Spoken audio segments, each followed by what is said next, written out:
Assalomu alaykum hurmatli investorlar. Bugungi video qo'llanmamizda sizlar bilan Interactive Brokers platformasida qanday qilib aksiyalarni sotib olamiz va qanday qilib sotib yuboramiz, har bitta orderlar bilan qanday ketma-ketlikda ishlaymiz, shular haqida to'liqroq batafsil tushuntirilgan video darslik olishlikka qaror qildim.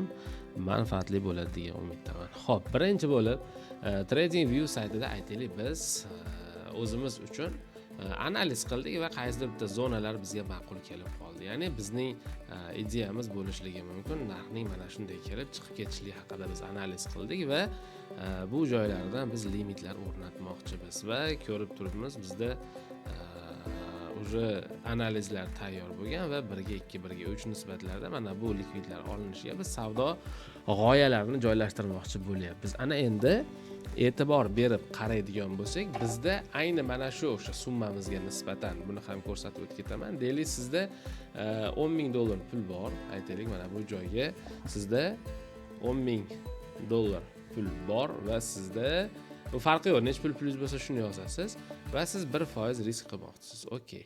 Bo'ldi.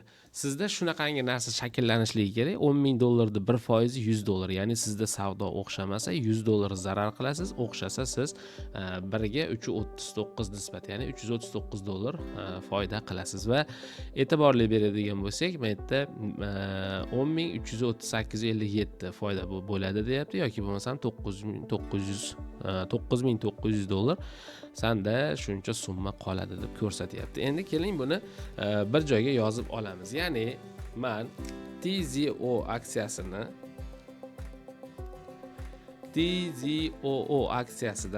142 ta sotib olishim kerak ekan, $5.42 ya'ni bu entry narxi. Entry va take profit narxi. Take profit narxi $7.79, ya'ni mana bu joyda ko'rinib turibdi. $7.79. 7.79.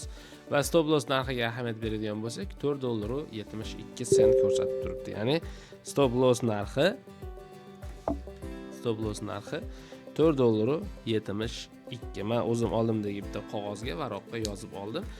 Har safar TradingView ga qaytib kirib o'tirmaslik uchun. Ana endi biz o'zimizda Interactive Brokers web sayt orqali mana kirib olamiz. Ya'ni bu hozir men birinchi bo'lib kompyuter orqali va keyin telefon orqali qanday oldi-sotdi jarayonlarini qilishimizni ko'rsatib berib o'tmoqchiman. Va biz bu joyga kirib targovliya bo'limiga, sizda bitta hisobingiz ko'rinib turadi, boshqa har xil siz ishlatishingiz mumkin bo'lgan summalaringiz hammasi shu joyda ko'rsatib turgan bo'ladi va shu joydan siz targovliya bo'limiga order и сделки degan bo'limiga o'tib olamiz. Va mana bu joyda o'zimizga kerak bo'lgan o'sha aksiya tikerini yozishimiz kerak. Ya'ni menda TZOO aksiyasi edi. Va ko'radigan bo'lsak, Travelzelo Nasdaq birjasida savdo qilinadigan kompaniya aksiyasini topib berdi va mana aksiya ustiga bosaman. Bir oz kutganimizdan keyin bizda ayni shu aksiya kotirovkalari, chart holatlari, boshqa narsalari ko'rinib bizda chiqib qoladi va men bu joydan kupit buyrug'ini tanlayman. Va mana bu joyda bizda keyingi oyna ochiladi, ya'ni savdo limitlarini o'rnatishim kerak bo'ladi. Sizda bu joyda qancha pulingiz borligi, покупательный способность sizda qancha, hammasini ko'rsatib turadi. Shularda hisobga olgan holatda ishlashingiz kerak va men bu joyda nechta yozgan edim, ya'ni 142 ta. Ya'ni 142 ta shu kompaniya aksiyasini olmoqchi edim. Agar siz bo'lsa, agar sizda qisqa kichkina muddatda o'z depozitingizga pul solib, masalan deylik har oy $100 dan investitsiya qilmoqchi bo'layotgan bo'lsangiz, siz bu yerda mana bu sharesni o'rniga USD ga o'tkazasiz va aytaylik $100 olmoqchisiz. Bo'ldi. Mana bu joyda aytayapti 15 tayu 4.321, ya'ni qisman sotib olishingizni ko'rsatib beryapti. Aytaylik, bu sizda Apple yoki Tesla kompaniyalarini ham $100 sotib olishingiz mumkin. Lekin men bu joyda shares bo'limiga o'tkazaman va menga 142 ta sonini yozib oldik. Undan keyin bizga order turi bor. Ya'ni limitni bor, rыночный stop limitni скользящий, bular hammasi juda ko'p. Men sizga soddaroq qilib, o'zim 3 yildan beri ishlatib kelayotgan limitlarim bilan tanishtirib o'taman. Sotib olishlik uchun faqatgina limitni yoki rыночныйdan foydalanaman. Ya'ni agar men hozir shu aksiyani hozirgi narxda sotib olmoqchi bo'lsam, rыночныйda ezaman, ya'ni bozor ochiq bo'lgan vaqtda. Agar siz kompaniya aksiyasini pre-market yoki after marketda sotib olmoqchi bo'lsangiz, unda rыночныйda eza olmaysiz, chunki bozor ochilmagan.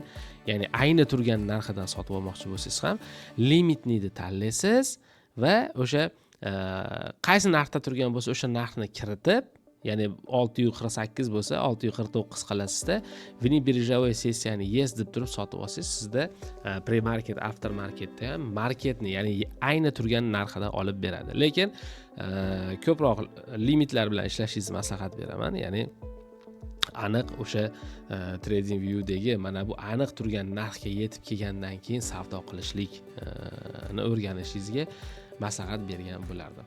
Endi biz limitni tanladik va limitni tsenani, ya'ni narxini yozishimiz kerak. Ya'ni men yozib qo'yganman, entry narxini $5.42 sentdan. $5.42 dan sotib olmoqchiman. Ana endi mana bu joyda so'rayapti. Время действия, ya'ni mana shu berayotgan ordering qancha vaqtga amal qilsin. Ya'ni 1 kunlik bo'lsin, ayni 1 kun turadi, narx kelsa keldi, kelmasa avtomatik o'chib ketsinmi deyapti. Yo'q. Menga godin da atmeni, ya'ni o'zim admin qilmaganimcha bu order menda saqlanib qolishligi kerak degan bir buyruq bilan ishlashim kerak bo'ladi va vini birjavoy sessiyani yoqib qo'yishni unutmang. Ya'ni siz belgilagan narxga, ya'ni ayni mana shu siz belgilagan narxga pre-market yoki after marketda narx keladigan bo'lsa, bu sizda savdo bitimi ochilishligi uchun siz Interactive Brokers'da vini birjavoy sessiyani yoqib qo'yishingiz kerak. Ya'ni birjadan tashqi vaqtda ham ishlasinmi deb so'rayapti. Mana shu narsa kerak bo'ladi. Всё или ничего degan narsasini temay qo'yasiz. Bu shart emas bizga. Endi pastroqda fiksator pribili и stop loss degan yozuv turibdi. Tushunganingizdek, foydani fiksatsiya qilish bu ya'ni take profit hisoblanadi. Biroz pastga mana yoqamiz. Yoqqanimizdan keyin bir oz pastda mana bizda ko'rinib turadi. Biz nech puldan sotmoqchi edik? Take profitimiz narxi $7.79 sent. Ya'ni mana bu joyda ko'rsatyapti. $336 foyda qilasan deb ko'rsatib turibdi. Buni ham dnevnoymi? Yo'q, buni ham godin da atmeni qilamiz. Mana va vini birjavoy sessiyani ham yes deb qo'yamiz. Ya'ni pre-market yoki after marketda take profit narximizga yetib borsa, sotib yuborsin. Ana endi stop loss jarayonini ko'rib chiqamiz. Bizda stop loss qancha edi? Stop lossimiz bizda $4.72 sent. Men eslatib o'tganimdek yozib qo'yganman oldimdagi varoqqa. Mana o'sha 1%, $10,000ning 1% $100 bo'ladi. Bu 99 sent, $99.40 sentga to'g'ri keladigan narsa. Bu joyda ham godin da atmenini ezib qo'yamiz. Mana shu holatda. Endi yana bir narsaga ahamiyat berishingizni so'rardim. Sotib olishda va take profitlarda vini birjavoy sessiya bor, lekin stop losslarda bu narsa yo'q.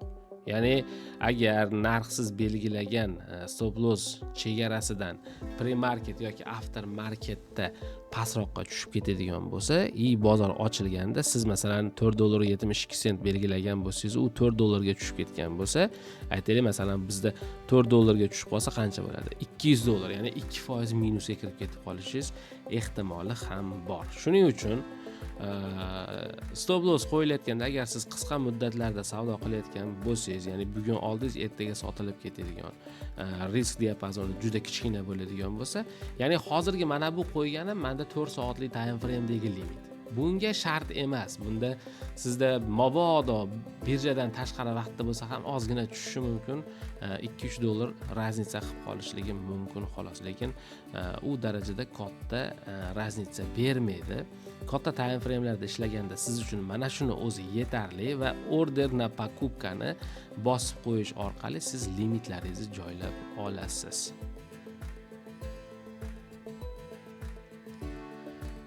Endi siz menga masalan aytishingiz mumkinki, "Yo'q ustoz, men qisqaroq time frame'larda, ya'ni M15, M5 time frame'larda savdo qilyapman. Shuning uchun ertasi kuni bozor ochilganida, ya'ni kichkina men bunga o'xshagan kichikroq time frame'larda savdo qilmoqchiman. Ya'ni 5 daqiqalik time frame'larga kirib savdo qilmoqchiman va bozor ertaga ochiladigan bo'lsa, mana stop losslarimni urib ketmasligi uchun nima qilishim kerak deydigan bo'lsangiz, siz aytaylik, mana bu joyda sotib olgansiz, stop losslaringiz bu joylarda turibdi. Narx lekin take profit sizga yetib bormagan.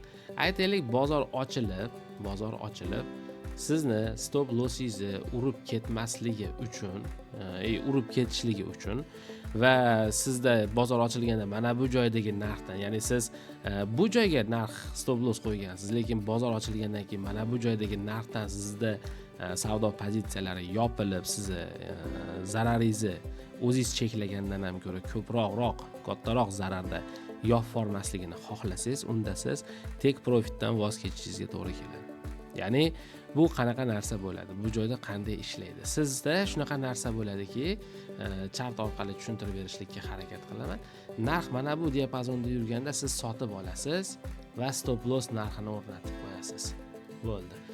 Take profit narxi esa o'rnatilmagan bo'ladi. Take profitni o'zingiz qo'lda ruchnoy yopishingizga to'g'ri keladi. Bu qanday bajariladi? Biz yana o'sha trading viewga Interactive Brokers'ga o'tib olamiz va o'zimizda торговля, order va сделкалар bo'limiga o'tib, o'zimizda hozirda portfel bo'limiga o'tar ekanmiz, adashmasam. Portfel bo'limiga o'tamiz va bizda ochiq turgan savdo pozitsiyalarimiz bo'ladi. Ya'ni siz sotib oldingiz, endi unga sotib olish jarayoni ham qanday bo'ladi? Shunchaki limitni sotib olasiz va stop loss yoki take profitlar o'rnatishingiz shart bo'lmaydi. O'rnatgan bo'lsangiz ham muammosi yo'q buni. U tomonga qaytib o'tirmaymiz. Sotib olishlik xuddi o'sha jarayonda bo'ladi. Endi siz birjadan tashqi vaqtda, ya'ni o'sha aytib o'tgandek, after yoki pre-marketlarda stop loss narxiga yetib kelganda siz qaramay turganingizda savdo pozitsiyasi ishlashligi uchun deylik, siz masalan Apple'ni sotib olgansiz. Mana Apple turibdi. Siz nima qilishingiz kerak? Bu uchun ham sotish uchun limit o'rnatishingiz kerak bo'ladi. Ya'ni mana bu joyga kiramizda zakrit pozitsiya, ya'ni mana zakrit degan joyi bor. Siz продать yoki kupitlardan продать degani, yana bir narsani tushuninglar, qo'limizda bor aksiyalarni sotishlik uchun biz продать bilan sotmaymiz. Продать degani bu short pozitsiya ochish degani.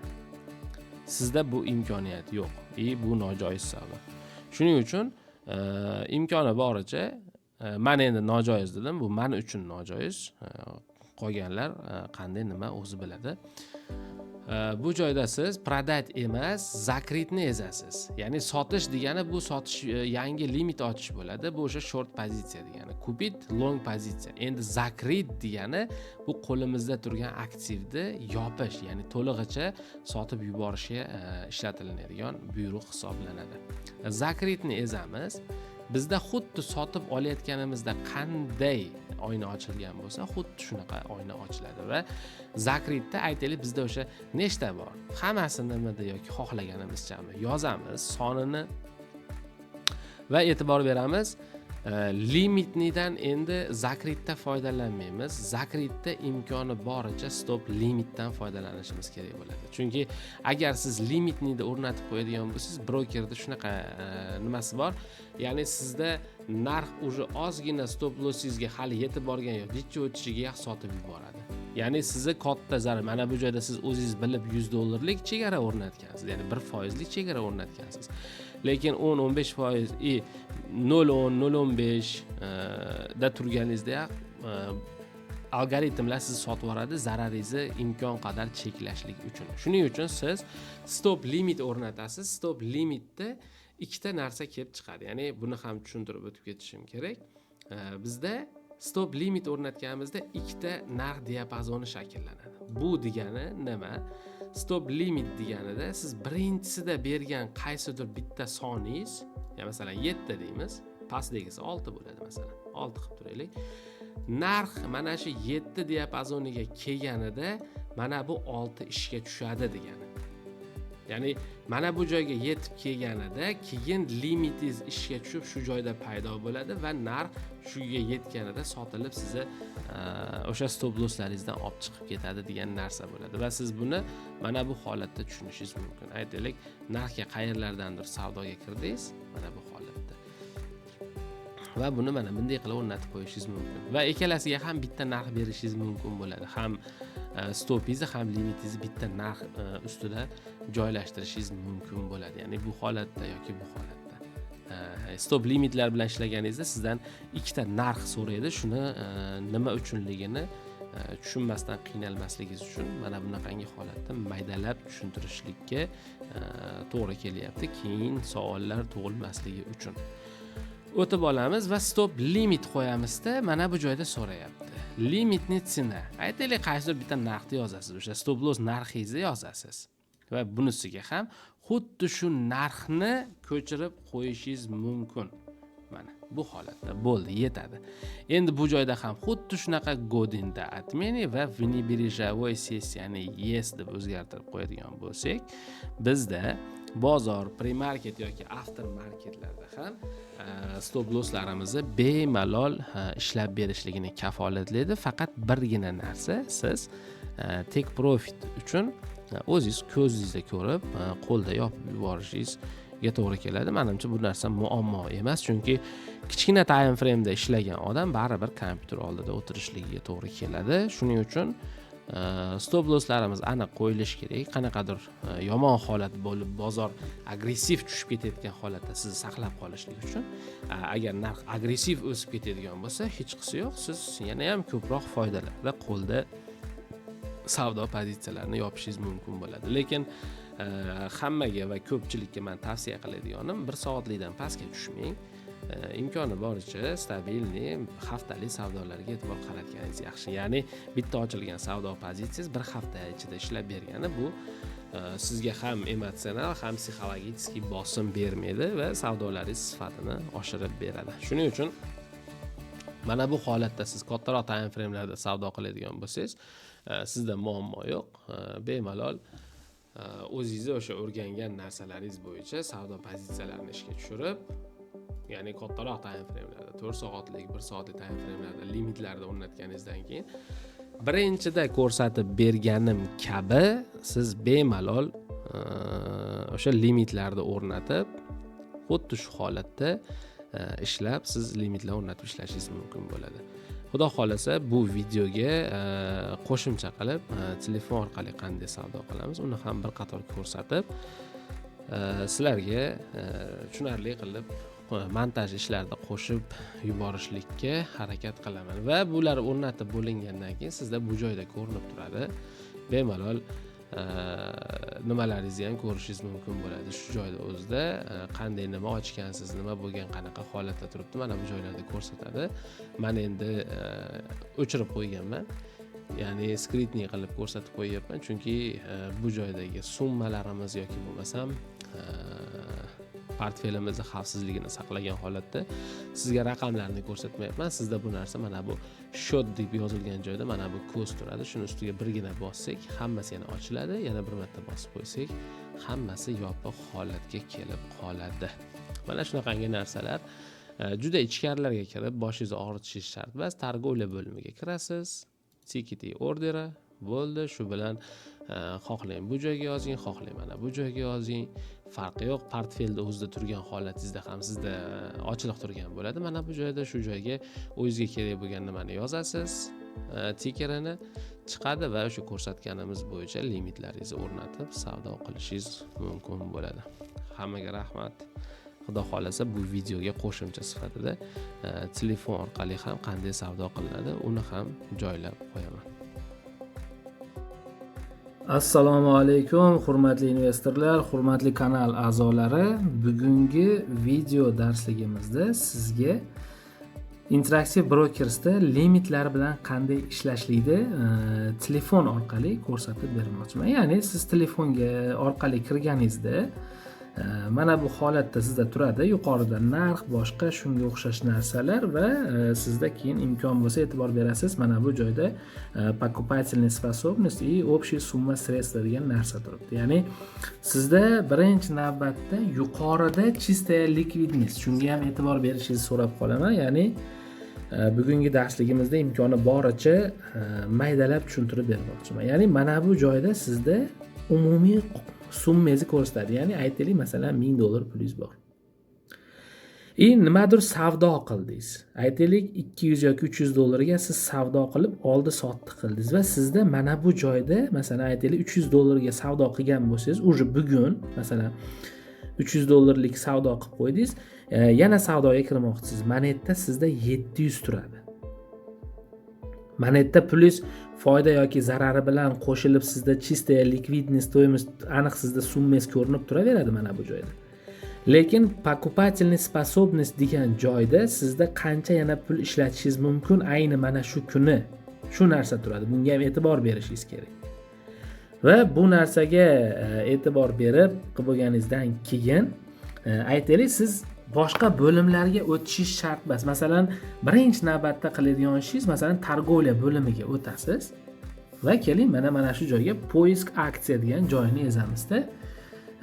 Masalan, men hozir Inta degan kompaniya aksiyasini yozyapman. Mana Nasdaq chiqib keldi va kupit bo'limiga kiraman. Endi ahamiyat bering. Agar siz shu narxni o'zidan hozir sotib olgingiz kelsa, mana bu limit degan joyni ezib, reynik degan joyda ezib qo'yasiz. Ya'ni reynichni narxda sotib olmoqchiman. O'zi odatda limit bilan olishlik tavsiya qilinadi. Keling, limitda turaversin. Va bundan tashqari qolganlarini sizga keragi yo'q, umuman shart emas. Sizga limitni и reynichni order yetarli bo'ladi. Limitni order, aytaylik, masalan, nechta olmoqchisiz? Summalaringizni hisobladingiz, boshqa qildingiz, aytaylik siz 12 ta olmoqchisiz. Va 12 tani yozdingiz, limitni tsena, ya'ni nech puldan olmoqchisiz. Narxini ham o'sha Trading View'da masalan yozib qo'ygan bo'lishingiz mumkin. Masalan, 23.17 bo'ldi. Okey. Endi время действия degan joyi bor. Ya'ni ayni hozir berayotgan buyrug'ingiz bugun uchunmi yoki qachon bo'lsa ham narx shu joyga kelgunichami? Yoki o'zingiz отказ berib olmagunizchami? Shunisiga e'tibor berasizda. Время действия degan joyiga годин до отмены deganni yozib qo'yasiz. И plus e'tibor beradigan bo'lsangiz, pastda внебиржевой sessiya, ya'ni mana u ochiq turgan bo'ladi. Buni yoqib qo'ysangiz, pre-market yoki after marketda ham narx shu joyga yetib kelsa, sizni limitlaringiz ishga tushadi. Buni yoqib qo'yamiz. Va endi keling, take profit va stop losslar qo'yishni ham ko'rib chiqamiz. Eng yuqorida prikrepit briket order degan yozuv turibdi. Uni pastidagilarini bizga keragi yo'q. Prikrepit briket orderni ezsak, bizda fiksatsiya pribili yoki stop loss degan narsa chiqyapti. Birinchi bo'lib fiksatsiya pribili, ya'ni take profitni yoqaman. Yoqdim va mana bu joyda mana narx, ya'ni take profit narxini qo'y deyapti. 33, aytaylik 28. Okey. Endi bunda ham meta so'rayapti. Kun uchun amal qismi mana shu kun uchun yoki godin da atmeni, ya'ni godin do atmeni degani o'zingiz atmen qilib olmagunizcha shu limit joyida turadi degani. Godin da atmeni tanlanadi, bo'ldi. Take profit o'rnatildi. Endi prikrepit stop loss deganini bitta yozib qo'yamizda. Stop with cena, ya'ni qaysi narxda stop loss qo'ymoqchisan deb so'rayapti. Yozamiz bunga. Bu ham limitni bo'lishi kerak. Ya'ni mana bu joyda bunda ham nimasi turadi? Stop limit, stop o'zi tursa yetadi. Kiramiz, masalan 19.10 ga kelganda stop lossim ishga tushsin deymiz. Va bu narsani bo'ldi, уже bizda o'rnatildi. E'tibor beramiz. 12 dona, ya'ni количество 12 dona olyapmiz. Ya'ni mana bu joyga qo'yaman. Sizga yana chizib ko'rsatib beraman. Ya'ni nechta olmoqchi biz? 12 ta. Nech puldan olmoqchi biz? Ya'ni limit narx shu joyga yetib kelganda 12 ta olmoqchi biz. Endi tushamiz, pastga godinda atmeni, ya'ni o'zim atmen qilib olmagunimcha bu limitlar joyida qolsin deyapmiz. Endi ko'ramiz. Fiksatsiya pribilini yoqdik. Ya'ni bu take profit. take profit narxini o'rnatdik. Buni ham admin qilib yubormagunimizcha joyida tursin deyapmiz. Undan keyin stop loss'nikini yoqdik, ochiq turgan bo'ladi. Stop loss narxini yozdik, buni ham godin the admin qildik. Bo'ldi. Bizni qiladigan ishimiz shundan iborat. Buni market qilib qo'yadigan bo'lsak, mana bu limitni o'rniga market order qilib qo'yadigan bo'lsak, mana bu joyda market qiladigan bo'lsak, unda limitni desana bo'lmaydi. Hozirgi ayni turgan narxidan sotib olmoqchiman degan narsa bo'lib qoladi. Bu narsa maslahat berilmaydi, market kirilish. Limitlar bilan ishlashlik maslahat beriladi. Endi keling, mana bu joyda mana прикрепить для покупки, ya'ni проводите для покупки degan joyni yonga suraman. Da sizdan ruxsat so'rayapti. Bo'ldi. Use one this order deb qo'yaman. Готово qilib qo'yamiz. Endi e'tibor beradigan bo'lsak, mana chartda o'rnatildi, ichkariga kirib ko'ramiz. Ya'ni mana shu Inta deb tikerli kompaniyaga biz уже limit o'rnatib qo'ydik. Narx shu joyga yetib kelsa, savdo pozitsiyasini ochaman degandek. Va mana bu joyda 5 daqiqalik o'rniga keling kattaroq vaqt birligini qo'yib qo'yamiz, masalan 4 soatlik. Mana bizda limitlarimiz o'rnadi. Ya'ni narx shu joyga yetib kelganida, mana buni ezaman. Ya'ni mabodo narx shu joyga yetib keladigan bo'lsa, mana bu joyga 12 ta mana buy 12 ta turibdi. Ishga tushadi va stop loss'im mana bu joyda, take profit'im mana bu joyga o'rnagan bo'ladi. Bu уже bizda o'rnatib bo'lindi. Tegmaymiz, chiqib ketamiz. Mana bu joyda turibdi. Yana chiqib ketamiz. Endi bizga orderlarimiz kerak bo'lsa, order degan joyga kiramiz. Mana bu yerda mana o'rnatilgan Inta pastdagi ishlaganlari, banda boshqalari ham turibdi. Mana shu joyda order ko'rinadi. Сделка, ya'ni ochiq turgan pozitsiyalarni ko'rmoqchi bo'lsak, сделкаga o'tamiz. Bitta ishlaganlari, ochiq turganlari yoki-da bo'lmasa, portfel degan bo'limga o'tadigan bo'lsak, pozitsiya degan joyi bor mana yuqorida. Pozitsiya, balans, mana pozitsiyaga o'tamiz. Ayni ochiq turgan pozitsiyalari. Menda Apple ochiq turibdi. Hozir $2 foydada, ya'ni nechta aksiya sotib olgan bo'lsam, har bitta aksiya soniga $2 da, ya'ni 10 ta olgan bo'lsam 20, 100 ta olgan bo'lsam $200 foydada. AMSK kompaniyasida esa 0.82, ya'ni $1 ga yaqin bugungi holatida yurib beryapti. 100 ta olgan bo'lsam boshqa summa foyda, har xil shunaqa narsa kelib chiqadi. Главный bo'limiga o'tamiz. Yana mana shu holat bizni общий holatimiz. Главныйda o'zida ham sizda ko'rinib turadi sotib olgan aksiyalaringiz. Mana bu holatda qanday narx o'zgarishlari bo'lyapti, nima holatda ketyapti. Bularni ko'rib turishingiz mumkin. Juda oson. Targovliya bo'limi, aksiya yoziladi, kiriladi va shu bo'yicha savdo pozitsiyasi o'rnatiladi.